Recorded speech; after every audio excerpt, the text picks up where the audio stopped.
देखिए, 356 का जो लगातार दुरुपयोग हुआ, जिसके बारे में भी हम पूर्व वक्ता ने बताया, उसके खिलाफ बहुत सारे जजमेंट छोटे मोटे आए, लेकिन फाइनलिटी हुई जब एसआर बोम्मई का 94 में जजमेंट आया। उस जजमेंट का असर है कि तब से आप देखिए रिकॉर्ड पे अरुणाचल की सरकार गई और अरुणाचल वाले में तुरंत फैसला आया। एसआर बोम्मई कोर्ट हुआ और तुरंत उसको पलटना पड़ा।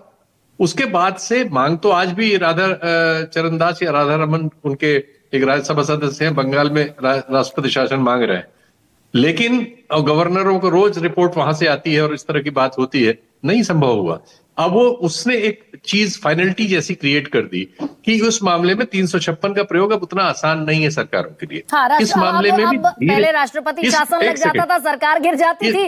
अब इक्का दुक्का विधायक और इक्का दुक्का सांसद लपेटे में लिए जाते हैं। दूसरे रूट से इसी तरह से इस मामले में भी कई मामले हुए जिसकी कम बात हो रही है, जिसका आशुतोष ने जिक्र किया। दिल्ली की सरकार के मामले में तो कॉन्स्टिट्यूशनल बेंच के फैसले को पलटा गया। सरकार क्या कर रही है, नियत तो देखिए। बिल्कुल ठीक बात। केंद्र सरकार को कानून बनाने की जिम्मेदारी है, राइट्स है, तो राज्य में कानून बनाने की जिम्मेदारी किसकी है? हाँ। सुप्रीम तो जनता है ना लोकतंत्र में।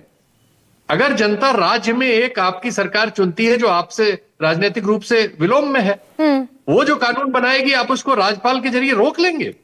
इसको आप कैसे वैधानिकता दे सकते हैं? कोई भी कुतर्क कर लें आप, ओवर रीच और फलाना, ये सब शब्द हैं, शब्दों की बाजीगरी की वजह से तो ये समस्या आई। उसमें लिखा हुआ है एज सून एज।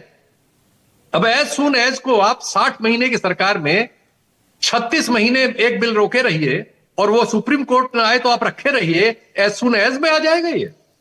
मतलब आप शब्दों से कितनी बेशर्मी कर सकते हैं। और फिर हालांकि एक और चीज वेट करना गलत है कि भाई पहले करप्शन हो रहा था तो अभी भी करप्शन होता रहे तो ठीक है, लेकिन शीतल जी मैं जो पूछ रही हूँ, भाई रमेश भंडारी किसके रबर स्टैंप के तौर पर काम कर रहे थे?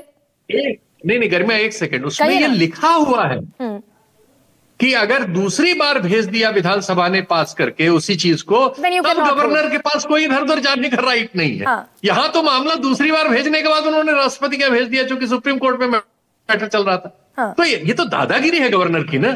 और उस पर अब इस तरह का फैसला आ जाए तो केंद्र से लेके और गवर्नर तक बेशर्मी ओढ़ ले, ये पहली बार हम लोग देख रहे हैं, बहुत शर्मनाक है।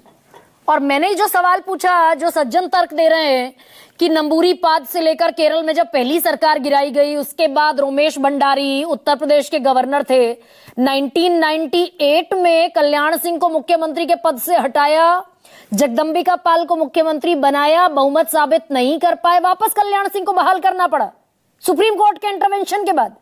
वो किसके रबर स्टैंप पर काम कर रहे थे? नहीं, वो उस समय की जो केंद्र सरकारें थी उनके कहने पर कर रहे थे और गलत कर रहे थे। लगातार सब गलत हुआ है, उसको कोई डिफेंड थोड़ी कर सकता है। एक गलती को गलत ठहराने के लिए दूसरी गलती का उदाहरण देने से कोई काम नहीं बनने वाला। वो तो मैंने बताया कि वो चीजें लगातार गलत हुई और जाके बोम्बई जजमेंट में वो एक तरह से एकदम फाइनल तो कोई चीज नहीं होती, लेकिन अबाउट टू फाइनल हुई। और उसके बाद अब ये सहूलियत है कि सुप्रीम कोर्ट ऐसे मामलों में तुरंत फैसला करेगा उसके रेफरेंस से। ऐसे ही इस मामले में